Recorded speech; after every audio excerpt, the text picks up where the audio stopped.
Hello दोस्तों, स्वागत है आपका हमारे यूट्यूब चैनल पर। दोस्तों, आज के विभिन्न अखबारों की सुर्खियां जो कि शिक्षक भर्ती से जुड़ी हुई खबरें लेकर आए हैं हम आपके लिए। तो दोस्तों, शिक्षक भर्ती परीक्षा में जो धांधली हो रही है उसमें अनेकों गुनहगार पकड़े जा रहे हैं, अनेकों जालसाज पकड़े जा रहे हैं। कल भी 8-9 पकड़े गए थे। और दोस्तों, आज की खबर है वाराणसी से, जिसमें 2 इनामी गिरफ्तार हुए हैं जो कि शिक्षक भर्ती में आरोपित हैं।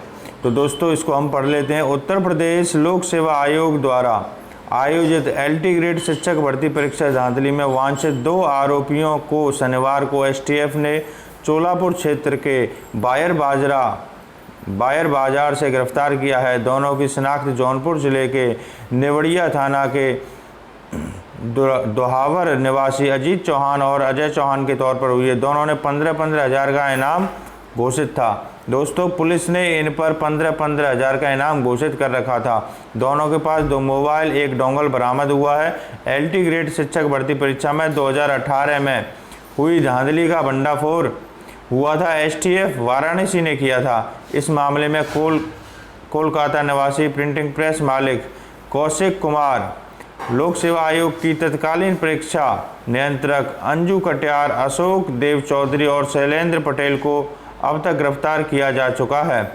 एसटीएफ के डिप्टी एसपी विनोद कुमार सिंह ने बताया कि प्रकरण में वांछित अजीत और अजय के आयर बाजार में मौजूद होने की सूचना मिली। इस पर उन्हें दबोच लिया गया। दोस्तों, आपको ये भी पता नहीं होगा, अभी तक ये लोग इतने शातिर हैं, इन्होंने 69,000 शिक्षक भर्ती में भी धांधली करवाई है और इसीलिए पुलिस इन पर जल्दी से जल्दी दबिश देना चाहती थी। दोस्तों, डेली दिन प्रतिदिन अनेकों जालसाज और आरोपित जो शिक्षक भर्ती में हैं वो पकड़े जा रहे हैं। इसकी व्यापक तरीके से सीबीआई को जांच सौंपनी चाहिए। दोस्तों, ये खबर आपको कैसी लगी? चलते नई खबर की ओर। शिक्षक भर्ती में जो आरक्षण है उसमें भी त्रुटि हो रही है। दोस्तों, शिक्षक भर्ती में दिव्यांग आरक्षण के मानकों की अनदेखी की जा रही है। 69,000 शिक्षक भर्ती में दिव्यांगजनों के आरक्षण प्रावधान की अनदेखी की गई है। अभ्यर्थियों का आरोप है कि दिव्यांगों के 4% आरक्षण देने की अधिसूचना 2018 में जारी की गई थी, लेकिन इस शिक्षक भर्ती में मात्र 3% आरक्षण दिया गया है। उच्च गुणांक वाले दिव्यांग अभ्यर्थी जिन्होंने सामान्य श्रेणी में चयन अभ्यर्थियों के समतुल्य या उनसे अधिक गुणांक अर्जित किया है, उन्हें भी दिव्यांग श्रेणी में ही चयनित माना गया है। तो दोस्तों, यहाँ पर आपको पता हो, प्रत्येक कैटेगरी का बच्चा अपनी ही कैटेगरी में रहेगा। जनरल का बच्चा जनरल में ही रहेगा, ओबीसी का बच्चा ओबीसी में रहेगा, एससी का बच्चा एससी में रहेगा। आरक्षण केवल एक ही जगह मिलेगा। अगर ओबीसी का बच्चा है, अगर उसको पूर्ण अंक मिल रहे हैं, उसे आरक्षण की ज़रूरत नहीं है, तो उसे, अगर मान ली उसने जनरल की कैटेगरी का कट ऑफ पार किया है, फिर भी उसे ओबीसी में ही रखा गया है। एससी का बच्चा है, उसी के साथ भी इसी तरीके का प्रावधान किया गया है। तो दोस्तों, यहाँ पर ये आरक्षण को लेकर भी कुछ गड़बड़ की गई है, जिससे कि ओबीसी और एससी आरक्षित वर्ग के जो भी अभ्यर्थी हैं उन्हें काफ़ी नुकसान होने को मिल रहा है। दोस्तों, यहाँ पर एक और चीज़ जो मैं आपको बता देता हूँ, सामान्य वर्ग के उपनाम वाले अभ्यर्थी ओबीसी में चयनित हो गए हैं। जो सामान्य वर्ग के उपनाम वाले थे उन्हें भी ओबीसी में चयनित कर लिया गया है। देखिए, पढ़ते हैं इस खबर को।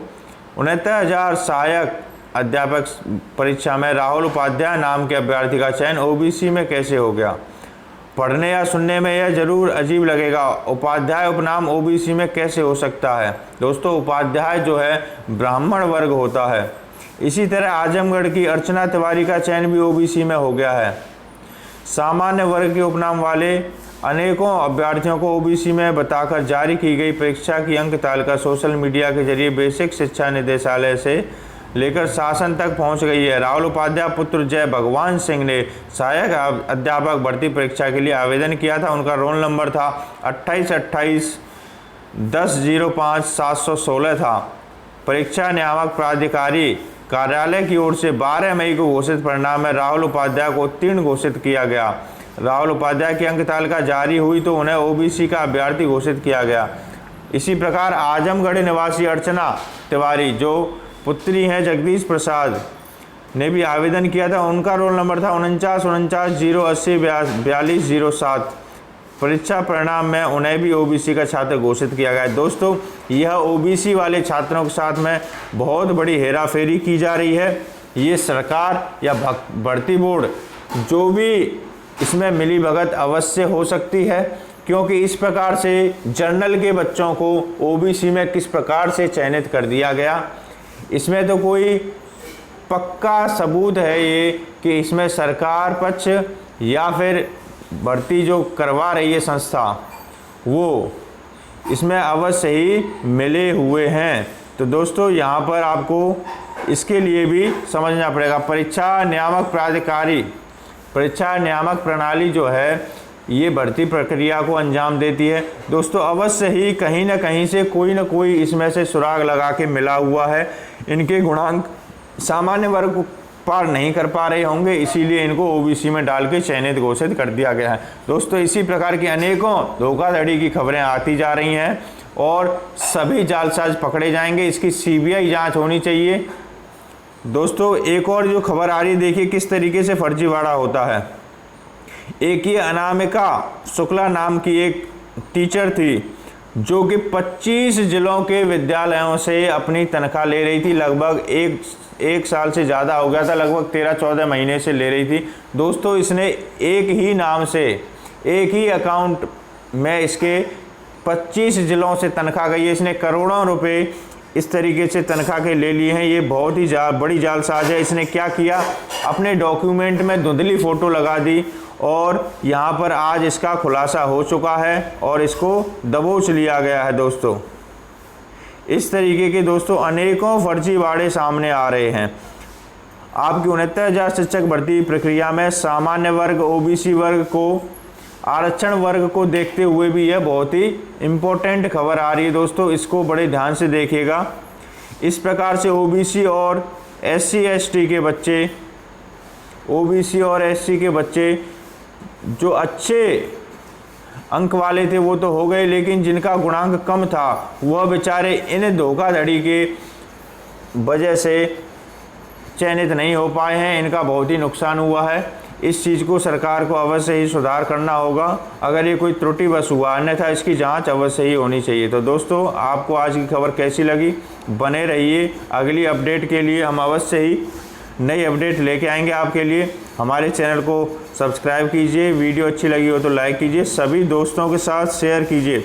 दोस्तों, कम से कम 69,000 सहायक अध्यापक जो बनने वाले उन सब अभ्यर्थियों को ये खबर पहुंचा दीजिए आप, ताकि उन्हें पता चल सके कि यहाँ पर ओबीसी और एससी वर्ग के साथ में किस प्रकार का गलत व्यवहार किया जा रहा है।